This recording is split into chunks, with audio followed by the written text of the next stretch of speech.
Hello! Hi అండి. ఎలా ఉన్నారు అందరూ బాగున్నారా? బాగుండాలని కోరుకుంటున్నాను. బాగున్నారని అనుకుంటున్నాను. నేనైతే చాలా బాగున్నాను. సో, నేను ఈరోజు ఏం చూపించాలి అనుకుంటున్నానంటే కొబ్బరి లడ్డూలైతే చేశాను. లడ్డూలు కాదు కొబ్బరి ఉండలు. ఎందుకంటే గట్టి పాకంతో చేశాననమాట. ఉండలు ఉండలుగా వచ్చింది. సో, కొబ్బరి అంటే చాలామందికి భయమేస్తుంది. పిల్లలకైతే దగ్గొస్తుంది అనుకుంటారు. సో, దగ్గైతే రాదండి. కొబ్బరి చూసారా నేను వెనకాల బ్లాక్‌గా ఉంటుంది కదా! దాన్ని చెక్కేసి తురిమేసుకున్నాననమాట. అది ఉండడం వల్లే దగ్గొస్తుంది తప్ప వేరే విషయం ఏం కాదనమాట. సో, కొబ్బరినైతే స్కిప్ చేయొద్దు. ఎందుకంటే పోషక విలువలు చాలా ఉంటాయి. పిల్లలకి చాలా అవసరం. సో, కొబ్బరినైతే తురిమేసుకున్నాను. మిక్సీలో అయితే పట్టకండి. మిక్సీలో పడితే అది కాస్త నీరు నీరుగా ఉంటుంది. మనము తురుముకుంటే డ్రై డ్రైగా ఉంటుంది. చాలా బావుంటుంది. పొడి పొడిలాడుతూ వస్తుందనమాట.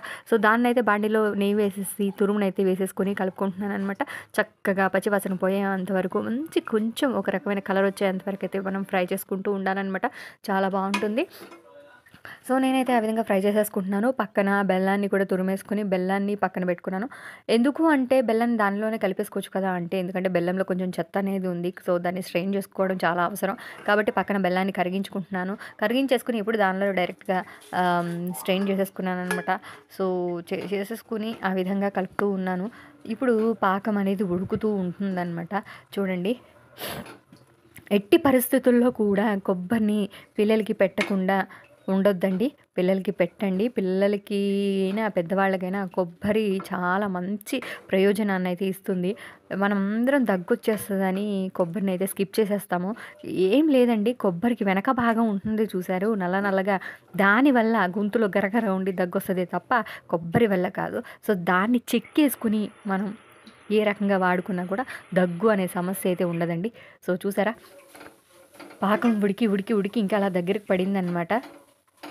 సో, నేను ఇంకా గట్టిగా ఉండలాగా రావాలనుకుంటున్నా. పిల్లలకి చూయింగ్‌లా ఉండాలనుకుంటున్నాను కాబట్టి నేను ఇంకా గట్టి పాకాన్ని తెప్పించి చక్కగా ఆ విధంగా అయితే ఉండలు చుట్టేసుకున్నాను. ఇప్పుడు చూడండి సౌండ్ మీకే తెలుస్తుంది.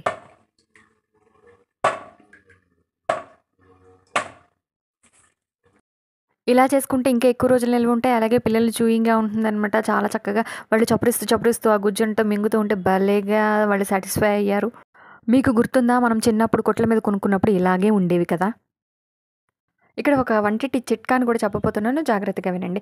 చూసారా? తురుముని మనం ఫ్రై చేసుకుంటున్నాం కదా! చక్కగా డ్రైగా అయిపోయిన తర్వాత ఆ తురుముని మనం ఒక జిప్‌లాక్ కవర్‌లో వేసుకొని డీప్ ఫ్రిడ్జ్‌లో పెట్టుకొని స్టోర్ చేసుకొని మనకి ఎప్పుడు కావాలంటే అప్పుడు ఆ కొబ్బరిని మనం యూజ్ చేసుకోవచ్చు. టిప్ నచ్చితే మీరు కూడా ఫాలో అవ్వండి. అలాగే ఇంకా మరిన్ని వీడియోస్ కోసం మన ఛానల్‌ని సబ్స్క్రైబ్ చేసుకోండి. Thank you.